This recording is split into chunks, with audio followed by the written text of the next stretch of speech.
So I'm a professional bodybuilder. Yeah. My wife is too. I lost 30 pounds or so recently, but I just did it because she did it. I couldn't fucking eat pizza in front of her. You know, I was like, I guess I'll try this. But I've been training hard my whole life, so it worked out really well. I was actually really curious of, like, when you do that and you got to cut and you got to do all this shit, like, how much does that fuck up your body? Hey, everybody. I'm Eric Oberempt, and you're listening to Be Authentic or Get the Fuck Out. We talk about real shit, what's on our minds, and don't give a fuck if it makes you feel a little uncomfortable. So sit back, strap in, and get ready for some real shit. Hey, everybody. Welcome back to another episode of Be Authentic or Get the Fuck Out. I am thrilled to announce our new sponsor, SMA Support Services. Huge shout out to them for supporting the mission of keeping it real and cutting through the noise and the bullshit. SMA Support Services doesn't just back our show. They're about leveling up business efficiency and making sure companies have the support that they need to thrive. So thank you, SMA Support Services, for making this episode possible. Let's get into it. This is going to be a fun episode. This interview is one of the reasons that I started this podcast and that I made a decision to travel with it and go to conferences and actually set up and do interviews, is because I get an opportunity. It's a fucking super selfish reason. I get an opportunity to meet new people, and I only usually take one or two new people that I don't know, but take new people where we actually get to sit down for 30, 40 minutes and actually have a real conversation about who they are, what they do, why they do what they do, and really dig into the meat and potatoes of that, where hopefully at the end of it, I get to have a new friend. I get to have a new relationship, because that doesn't happen very often. Usually we walk around these floors and we shake hands. We're like, hey man, how you doing? Good. Yeah. Our wife and kids. Good. You want to buy my shit? No, fuck you. And then we move on with our lives. Right. And so selfishly, I do these here because every once in a while I get an opportunity to meet somebody cool, get to have a conversation, and maybe further a relationship down the road that isn't even, transactional. It's just cool. So today, my guest is Kris Zizzo. Kris, thank you for being here, man. Thanks for having me. Yeah, I literally reached out to Diego and I was like, hey man, can you think of anybody that would fit on the show that I could have a conversation with, and whatever. I've got maybe one or two spots that I need to fill, and your name came up. Money. I like it. Actually, that's a great beginning question. Why do you think Diego fucking brought your name up? Because I have 3 million followers, and if I post this podcast somewhere, then you're going to get some recognition. Oh, fucking A. I didn't think about that. Fucking money, dude. I didn't think about that. Diego's smart. He's smart. Love you, Diego. Appreciate you, brother. Boy. Fucking guy. How'd you do that? How'd you build 3 million followers? Dick pics. Perfect. No, I didn't. That's the most, I got asked a question yesterday. What's your most practical piece of advice you've ever been given? Dick pics. Fucking right there. That's it. No, I built it just because I was in the fitness space. And to be honest, I'll be real with you. I built a dating app when I was young. Okay. I was trying to get people there organically because I ran out of money building the app. What better way to get people into a dating app than by pushing women? And the women go, then the pigs follow, right? Yeah. It's going to happen naturally. Yeah. So I'm not focused on getting men in there. Women no. So I'm like... Getting men in there is fucking easy. Yeah, right? There's girls in there. Good. Yeah, fucking cool. I'm in. Right? Yeah. They're 350 pounds. So I'm good with it. Let's go. Right. So, but it was getting women in there. So, I was fit. And so I started my fitness page. And it was targeted towards females because I wanted them to go into the app, right? So a lot of my stuff is fitness advice for women. A lot of my stuff is naturally you're a fitness person, you do shirt off stuff and women are there. And then I started getting on book covers, romance novel book covers, shit really? like that. Oh yeah, I'm on 13 of them. Get the fuck out of here. I was like, take a picture from down low because I'm 5'7", so make me look fucking That's 6'. hilarious. Give her, what's the name of one of the books? Let's see here. Damon by Aubrey Valentine. So there's one called Night and there's one called Damon. I'm so happy I don't know what that is. I'm glad you don't either, because I'd probably set these headphones down. We'd have to end it. Yeah, I'd fucking be out. But no. And unfortunately, well, it's not unfortunately. I guess I don't really have a problem with it. But I never thought I'd be a gay guy in any sort of role. But Night is Damon is the straight brother twin, and Knight is the gay brother. And you were Knight? Well, no, I'm both. Oh, you're both. Yeah, they're twins, right? Oh, but one, it's book number 1 and book number 2, and I'm on both covers. And I was like, I don't know if I want to read this or not. But that's funny. It's pretty funny shit. Did that pay well? I mean, I just did it to get the app going, but it's like $500 a cover or something like that. All right. So, did they find you or did you find them? They found me. Really? Yeah, from TikTok.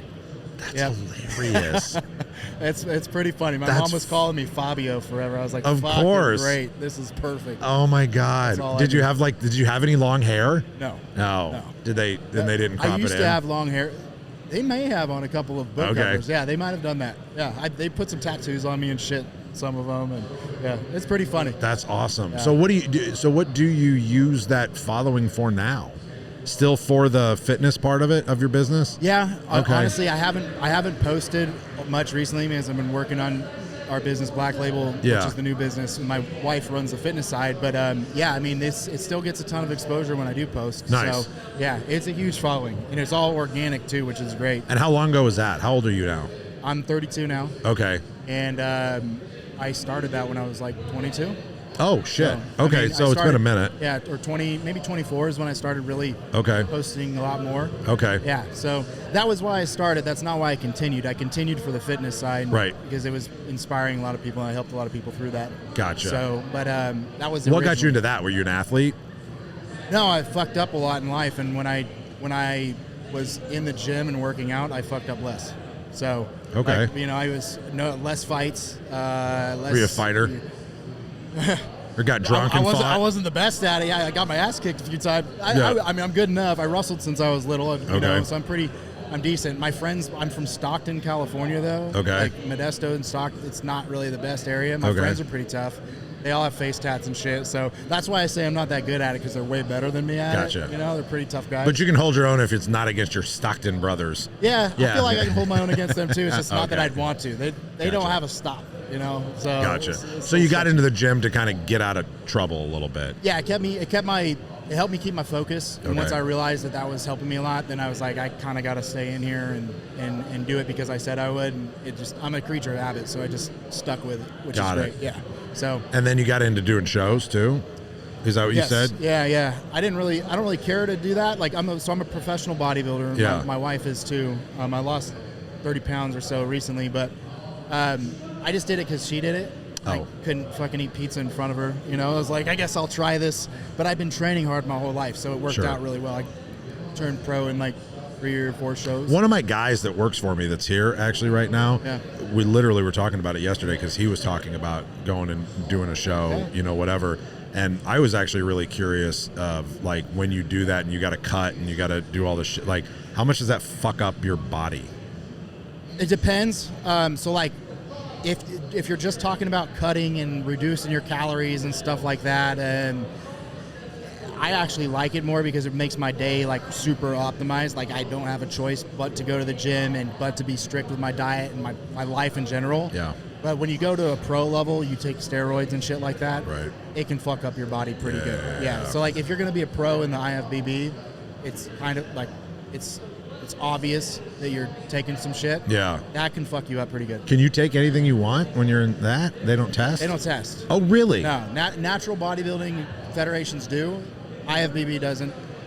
It's as big as you do can people like know that other than the people that are involved in that? I wonder. I'd imagine. I mean, I guess I didn't, but if you saw me 5'7" with 40 more pounds on me, you'd be like, fair. That guy's on the shit. Okay. Right? All right. And then your hair starts to fall out a little bit, which is fucking sketchy. How deep did you get into that?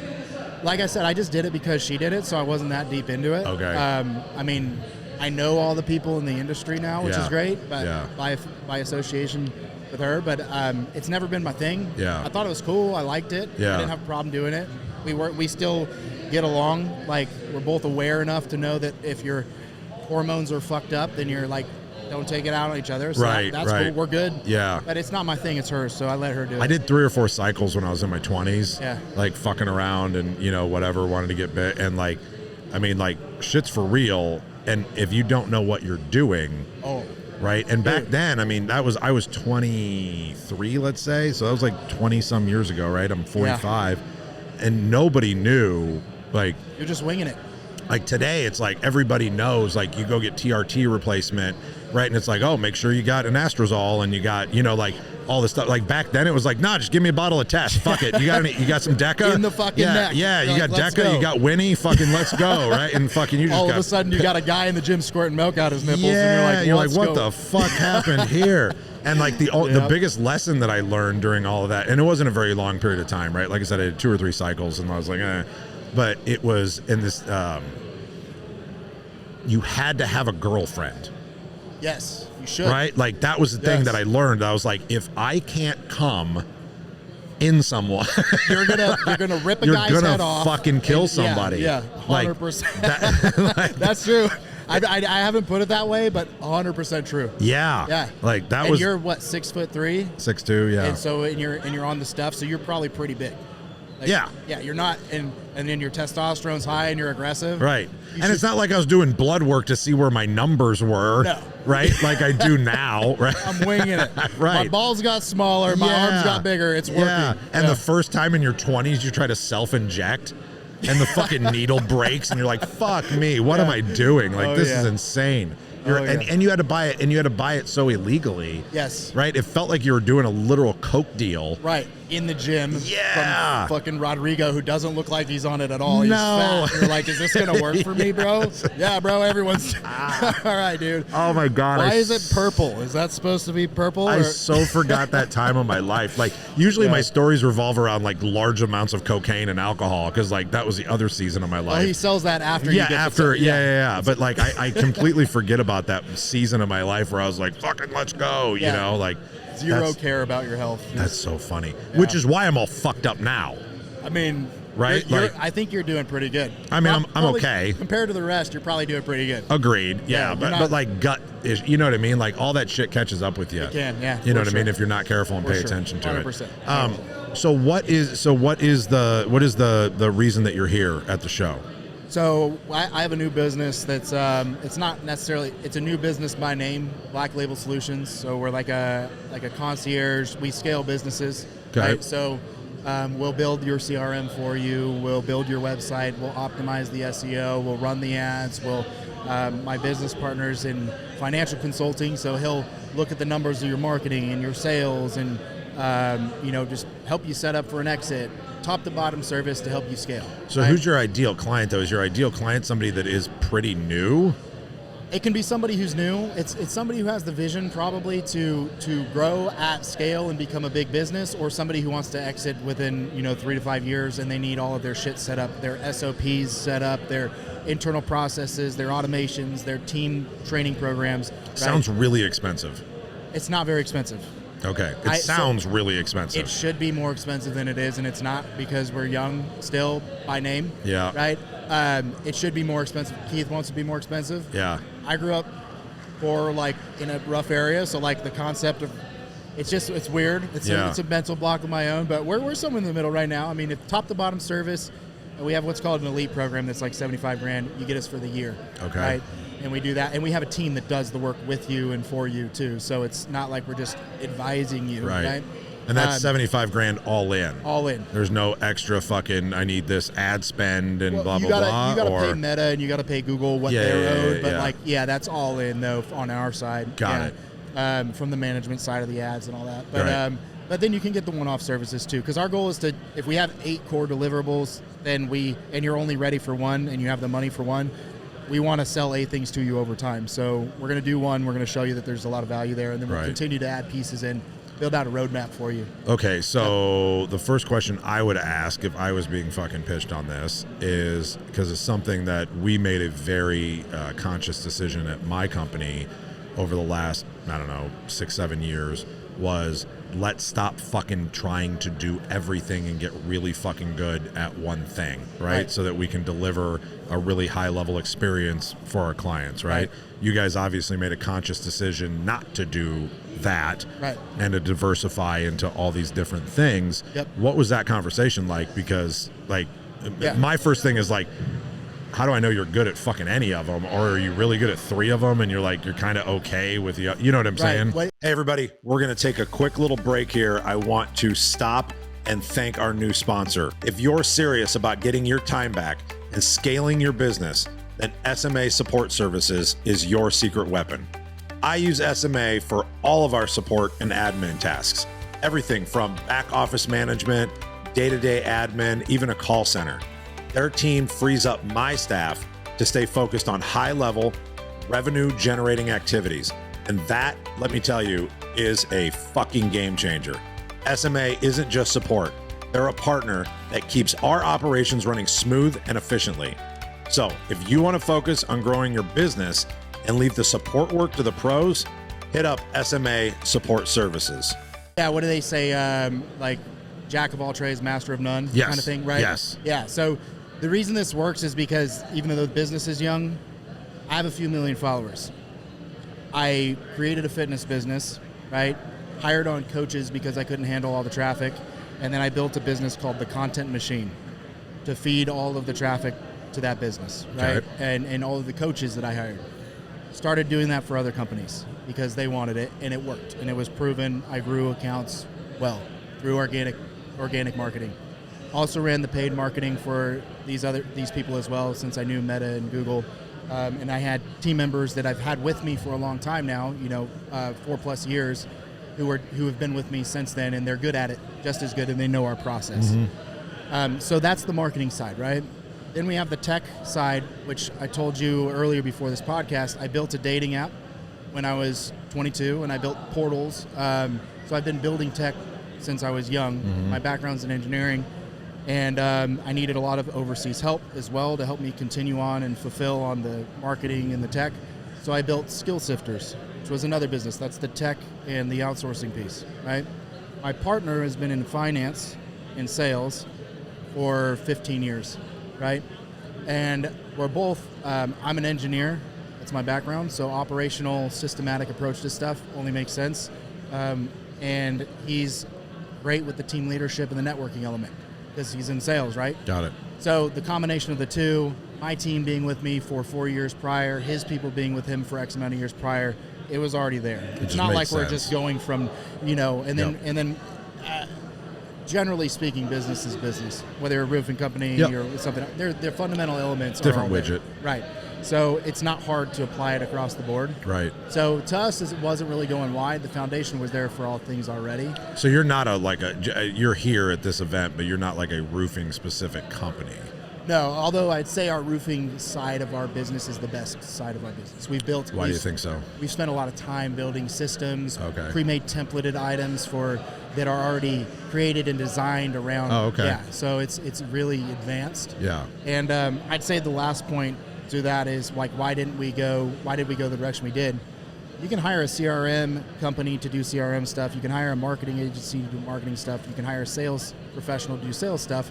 How does all of that connect? They're good at what they do. Yeah. It's the bridge that people are missing. Yeah. I don't know. Well, my sales guy he thinks our marketing team sucks. Our marketing team thinks that our closers can't close. Right. Right? None of them have the data from the CRM guy. Our operations team is trying to figure out where the fuck to get all this information, and they don't know how many sales we're producing, and we don't know what manpower to hire. Right. You need the bridge between all things, and that's why it works well. And so what does that mean? What is the bridge for people? The bridge is the people that know how the marketing speaks to the sales, how the sales and the data enters a dashboard. So you can build it all day, but then are you making sure that the team is integrated with it so that they're up to speed to be able to have the conversations and to be able to run the things that need to be ran to be able to execute? Yeah, every system that we build comes with training videos for the staff in each department of what they need to know, SOPs to go along with it, and then I mean, depending on what level somebody comes into our ecosystem, right, we're with them either for a year and we're with them hands-on, you are whenever. So you're there and available. Like, you're not just saying, here's some fucking videos, figure it out, bitches. No, yeah, okay. we're with them. We're with them. Myself or my team or Keith or the team members are there with them. Gotcha. Yeah. Gotcha. So okay. it's a very, like I said, it's like a white glove business. Yeah. System that we're building, the whole business, top to bottom. So that's really cool. That's actually really cool. That's cool. Yeah, that's a good idea, especially the fact that it is. I mean, I'll be honest, you're probably not charging enough. Yeah, I don't think so either. Everyone thinks that we're not, except for me, but I actually don't think we are either. But it is what it is. I mean, this is right now this is where we're at, and we're making sure that everyone's taken care of. Yeah. And the price will go up. Sure. That's not my primary But that's focus. smart. I mean, obviously, you can't just come out the gate and be like, "Fuck you, it's $200,000," right? Yeah. Like you're not gonna get any proof of concept, or anything like that. We hit our margins, and I'm good with that right now. Yeah.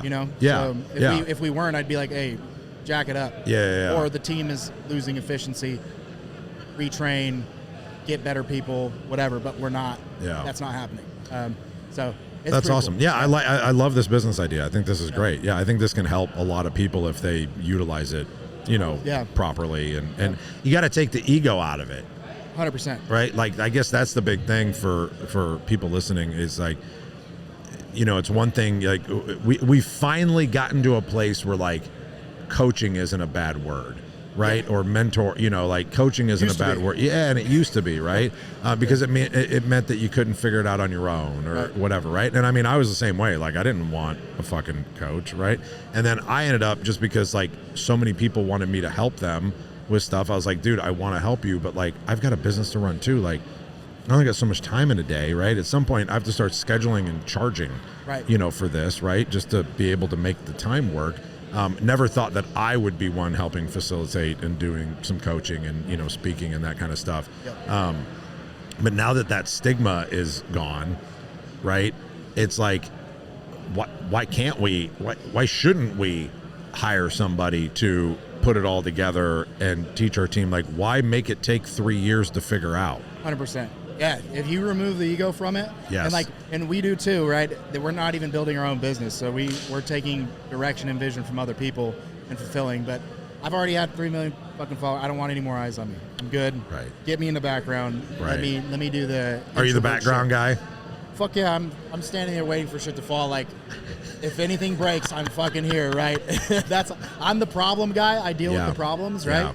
Yeah. Keith, my business partner, pulls the team forward. He's in front pulling them. Okay. I'm the guy that's behind pushing, right? So my skills in the tech side and in the marketing side are more needed on a more intimate level with the team, whereas he can be more client-facing. Jesus Christ, Sam. What the fuck? He is fucking amped up. That's just him all the time. That's you in your 20s back in the cocaine days. Never. Never? No.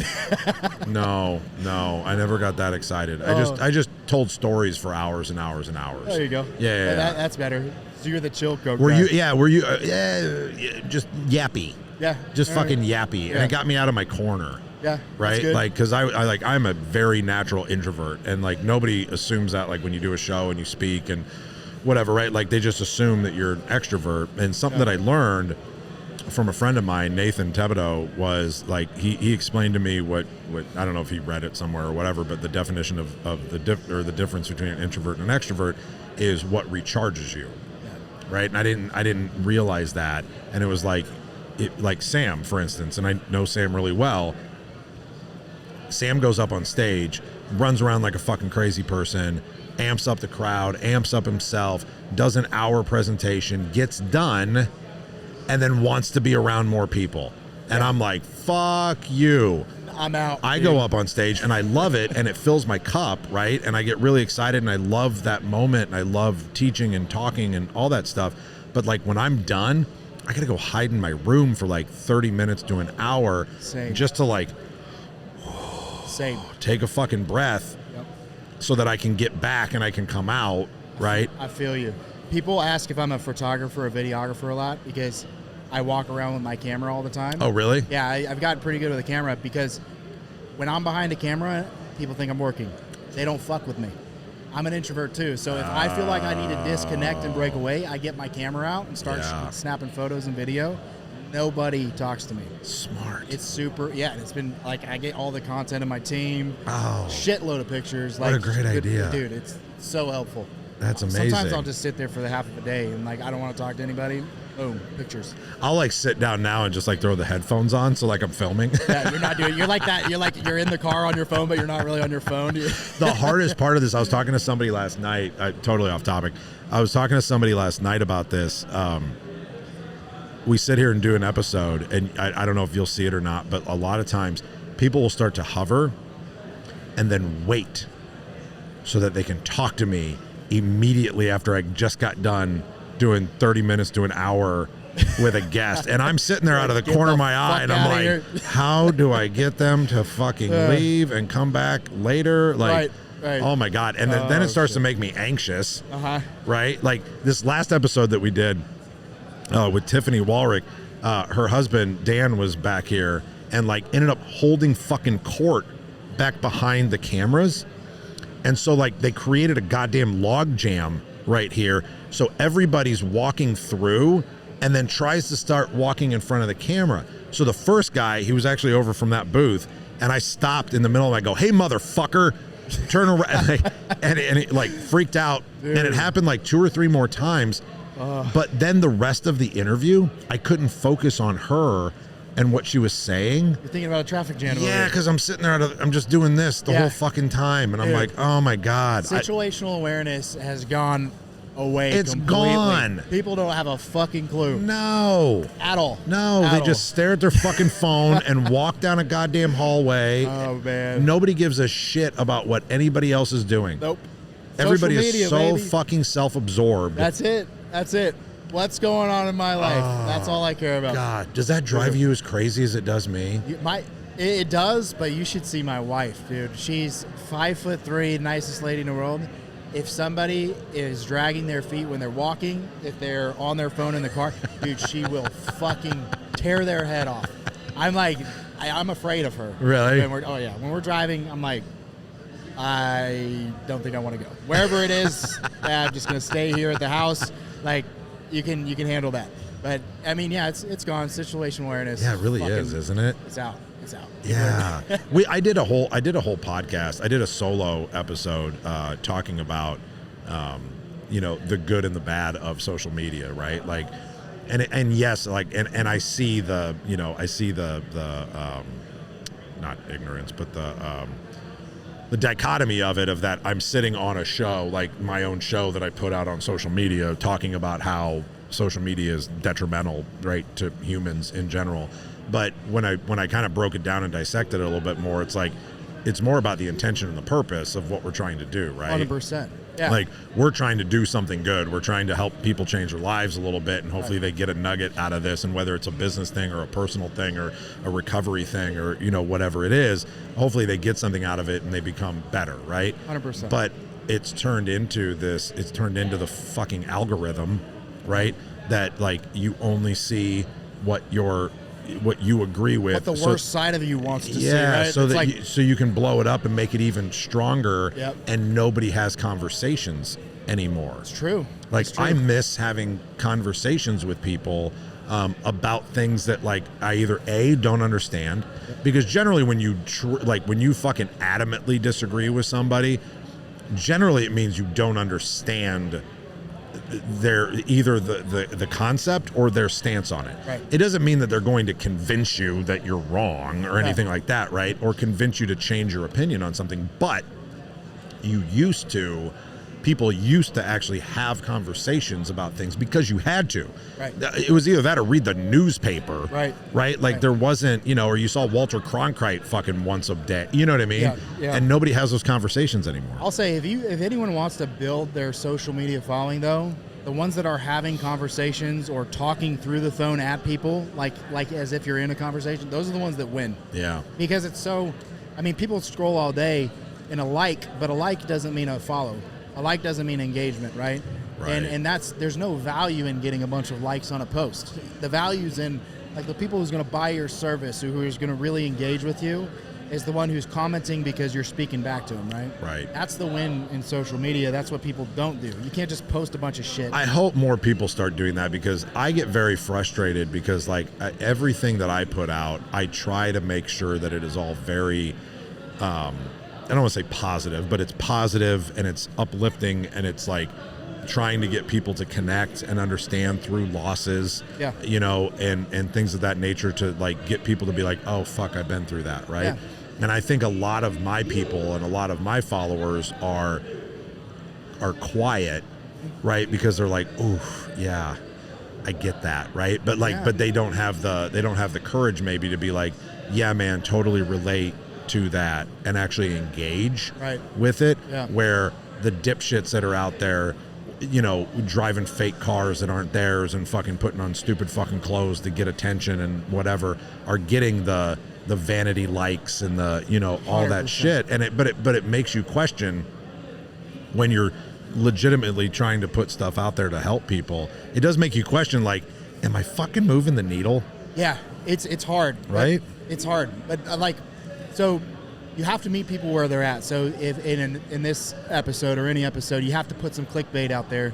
Yeah. I think, because you got to meet people where they're at. You got to capture their attention, right? Yeah. So if I'm sitting here talking to you about my business, no one gives a fuck. Right. Right. Everyone's gonna care about how I tell you how I got wasted, was on coke, went to jail, had to call my mom on Mother's Day because Right. that's the only fucking number I knew and my phone was dead, right? Right. And woke up in a fucking freezing river the next day.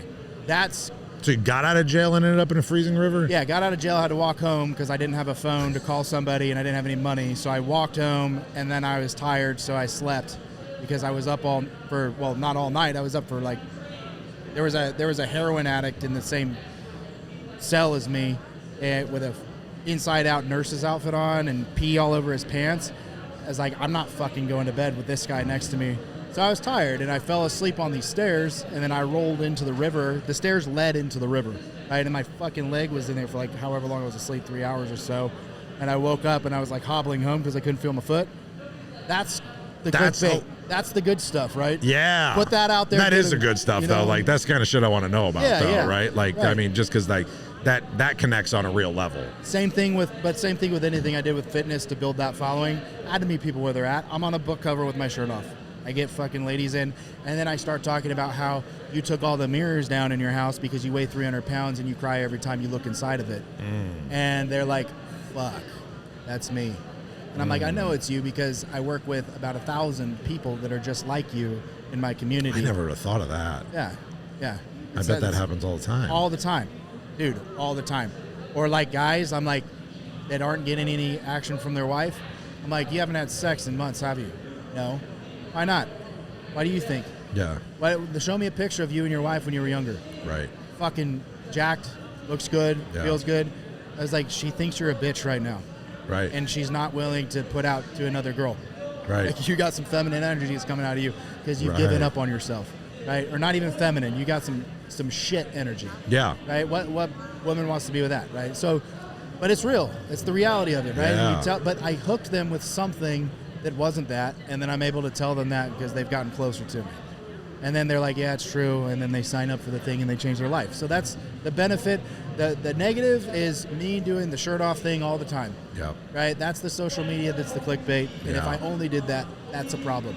Right. But if I get them in and then I help them change their life, I had one lady in Sweden who was a client of mine, and she was going to commit suicide, and she didn't, or she tried, but she let me know in a message through the fitness app, and I was on the phone with the Swedish police for 4 hours one night, and they got her, brought her to the hospital. She tried to OD on pills. She had 3 kids, right?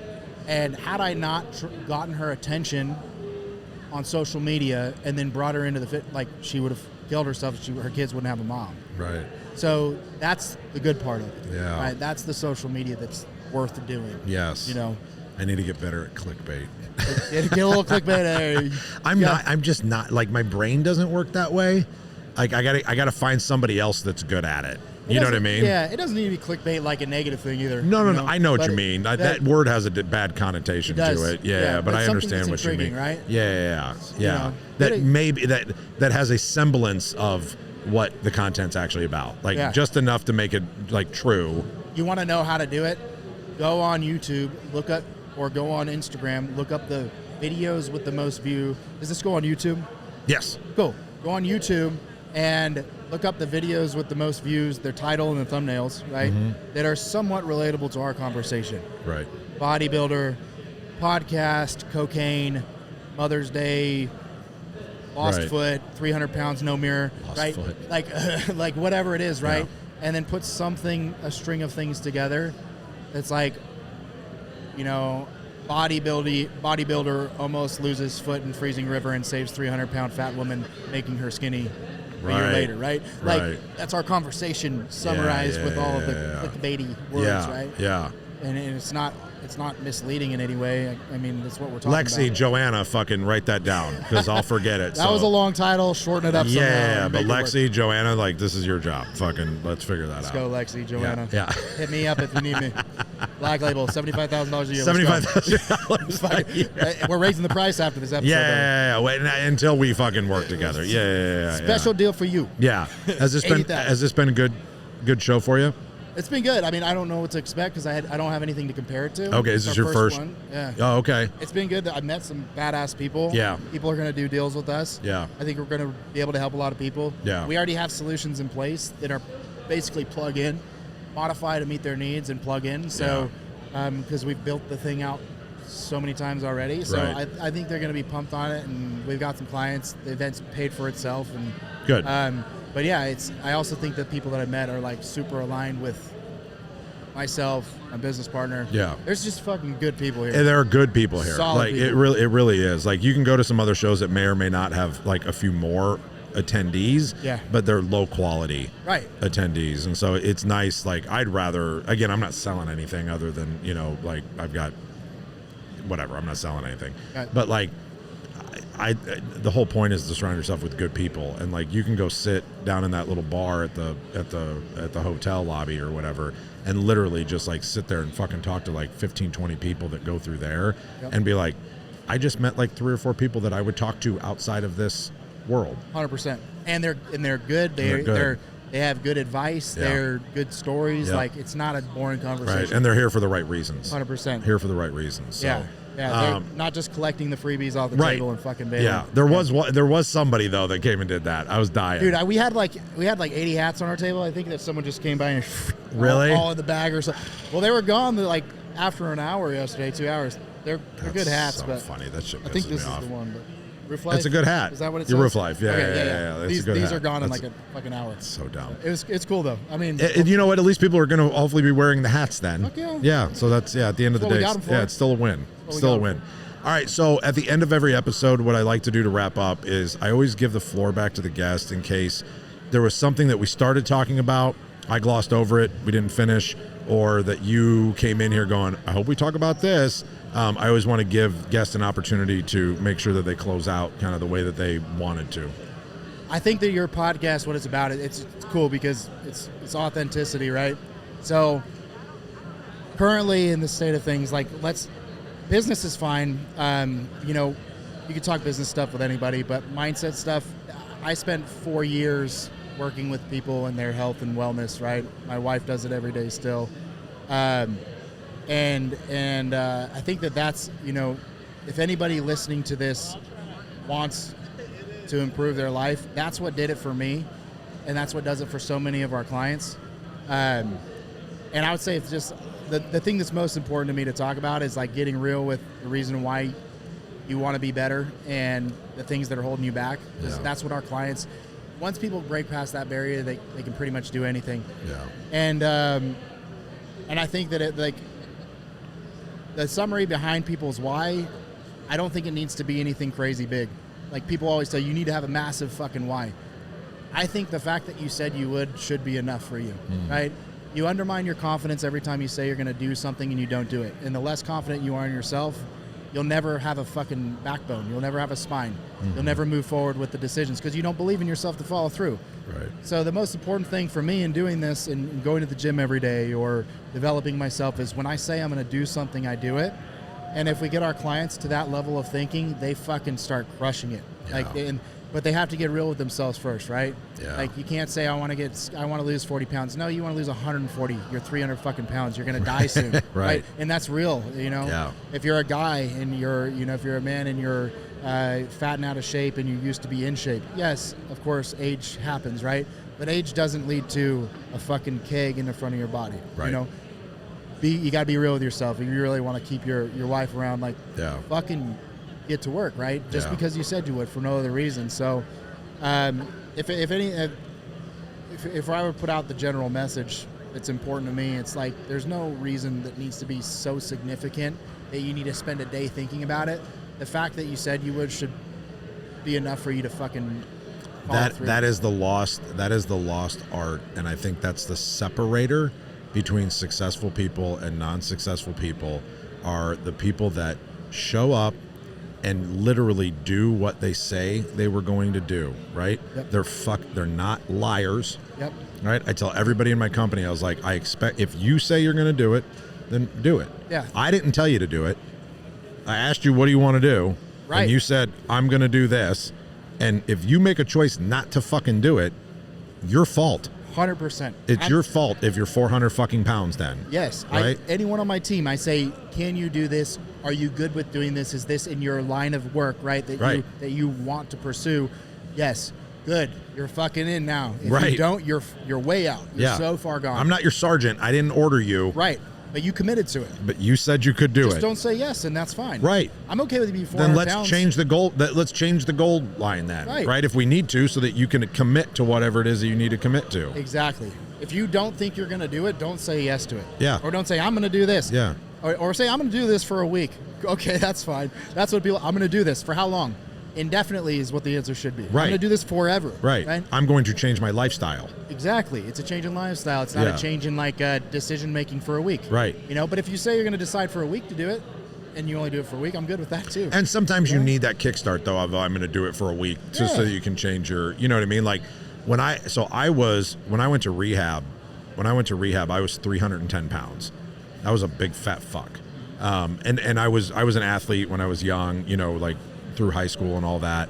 And then when I went to rehab, I was 29 or 30. 30 was my last drunk birthday. Nice. And I was 310 pounds, extremely overweight. I got out of rehab and I met my now wife, and we were dating. And I've told this story before, so sorry if you've heard it, turn it off.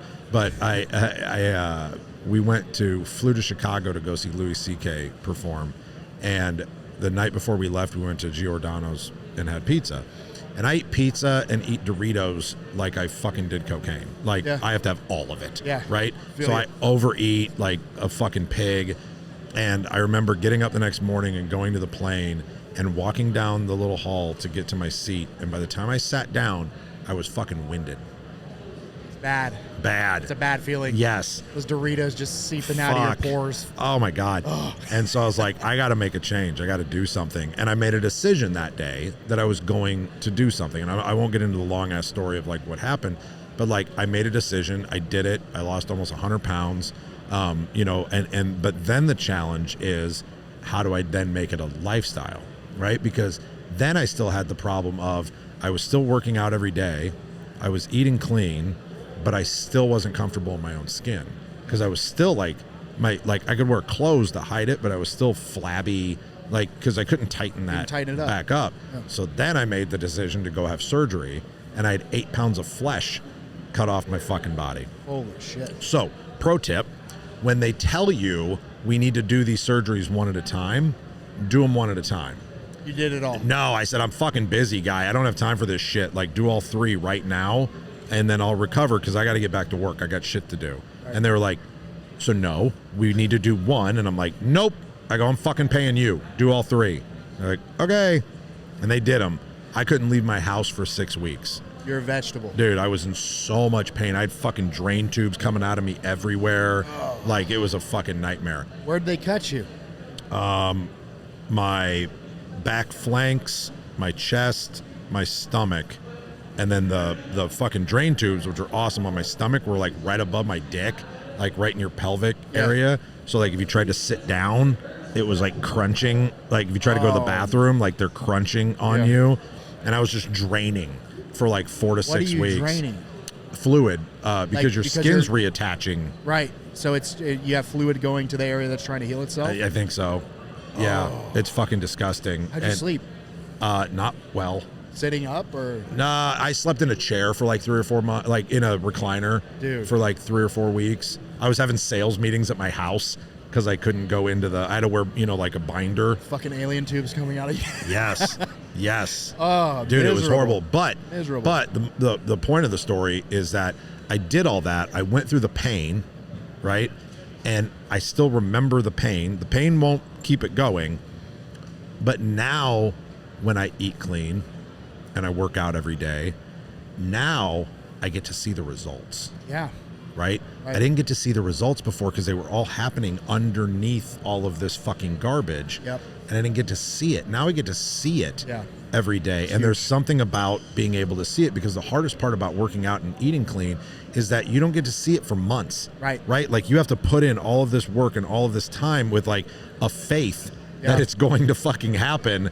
And that's not good for somebody with an addictive personality. It's like so us. fucking hard. It's hard because your addiction is now the fact that you see it and something's developing, right? Yeah. So you're upset, you want more of it. Yeah. But when you don't have that, miserable. Yeah, because it's like, what's the point? Why the fuck am I like? Fuck it, get me the pizza again. It's like working without pay. Yes, yeah, 100%. And one pizza is not going to kill you, so why not? Right. Fucking let's do it. Right, but then one pizza for me leads to two. Like, Exactly. It's literally drinking for me. Like if I have one, I'm like, well, I did it yesterday. Like I can do it again today, right? So like, but now I make my non-negotiables because so if you end up following me or whatever, you'll find out like my Sundays are dedicated to my daughter. Good. So every fucking Sunday, without fail, she's 9, so for the last 6 years, every single Sunday we go have ice cream, go have lunch together, and go bowling, arcade, putt, whatever it is. It's our day. Perfect. It's us together. In 6 years, I think I've missed like 8 Sundays because of travel. Yeah. Or something like that, which is like not many. Right, in 8 fucking years, good. Right? And like she still gives me shit. She's like, you've missed 8, and I'm like, fuck you. I'm doing about 8,000 better than every other dad. Yes, I'm like, God damn. Yeah. But like, I know that that's my day to be okay with do whatever the fuck you want. Right. I say treat your diet like a vacation. You're not on vacation all the time, right? You got to work during the week, and then you can go vacation on the weekend. That's a great. Treat your diet like a vacation. Yeah, that's a great analogy. But now that I know, now that I made that the non-negotiable, it's like I have to force myself to be like, okay, today, go ahead and do it. I know at the end of the day I'm going to feel like shit. Right. Mind you, it's coming. It's coming because I'm going to feel like garbage because I ate garbage with her. But she's going to remember that forever, and it gives me the respite so that I go back and go on Monday going, nope. Hard. No mas. Back to it. Back to 100%. it. Yeah. I'm with you. I follow the same thing. Like, I'll eat, like, ice cream and cookies are the addiction, right? Yeah. But it's a weekend thing. Yep. And if I don't train hard throughout the week, I don't have it. Right. Because my reward for training is food. I have to train and do my cardio in order to get the food, right? Yeah. I don't land a business deal and then go gorge myself because I can go buy something nice for myself, but my reward isn't food because it's a monetary win. So if I have my physical win, then it's the extra food. I'm so dumb when I play golf, I won't eat unless I play well. I'm fucking like there's something wrong with me. But we'll be out on the course and I'll be like on the 13th, 14th hole and they're like, hey, do you want to grab something to eat? And I'm like, I haven't earned it yet. I haven't earned it. I haven't fucking earned it. Crying over your 9-iron. Like if I break 80, I'll fucking eat when we get done. But if I don't, fuck it. I'm not eating. Why is that guy saying fries the whole time he's in his backswing? I'm not eating until tomorrow. Fuck it. Oh man. All right, sorry, I rambled and y'all heard fucking half those stories anyway, so I apologize. Good. Dude, super great meeting you. You as well. I hope we keep in touch. Like, you seem like a fucking solid guy. Yeah, and, thanks if there's for having anything me. that I can ever do to help you, please let me know. I just really appreciate it. 100%. And if you or your followers want some assets of some sort, we have a recipe book that I can share with you. Oh, yeah, cool. Fitness recipe book. Okay. You can put that link in the description. Yeah. Send them. Don't buy anything from it. Yeah. Just get the recipes, start eating it. Yeah. Because it's good recipes. How does everybody find you? You can go to my social media page, which is just at KrisZizzo. Okay. So you can go there, Instagram, Facebook, TikTok, and then that's pretty much the best spot to find me. Cool. So, Awesome. Yeah. Well, otherwise, anything I do to help promote you guys too. Thank you. Thank you. We'll definitely reach out and figure that out so we can make it happen. Cool. Everybody, thank you so much for tuning in. I appreciate it so much. Again, no fucking sponsors. So Cult Culture Movement. Check out cultcultureprogram.com. I think that's all I got today. Come back next time. Come back for the next show next week when we drop. And remember, everybody, to be authentic or get the fuck out. You can't be authentic. Get the fuck out if you can't be authentic. Get the fuck out if you can't be authentic. Yeah. Swipes.